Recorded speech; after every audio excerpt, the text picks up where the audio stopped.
Sveti Atanazije bio je biskup Aleksandrije i jedan od četvorice velikih istočnih crkvenih naučitelja. Njegov život bio je posvećen obrani Kristova božanstva. Borio se protiv Arija, koji je tvrdio da Isus nije Bog, već samo savršeno stvorenje.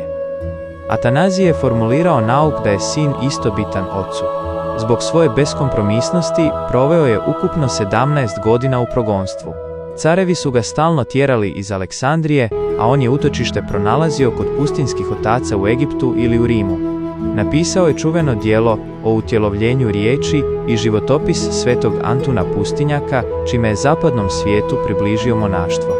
Iako je veći dio života proveo u borbi, doživio je pobjedu pravovjerja na saborima, a njegova teologija postala je temelj nicejskog vjerovanja koje kršćani i danas mole. Molitva svetom Atanaziju. Ova molitva fokusira se na čvrstoću u vjeri i mudrost, ono po čemu je on bio najpoznatiji.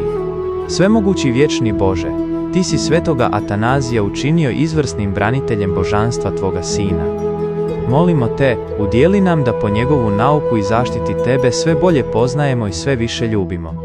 Daj nam hrabrosti da, poput njega, ostanemo nepokolebljivi u istini čak i onda kada je to teško ili nepopularno. Neka nas njegov zagovor prati u svim našim sumnjama, kako bismo jasno ispovijedali vjeru u Isusa Krista, pravoga Boga i pravoga čovjeka. Po Gospodinu našem Isusu Kristu. Amen.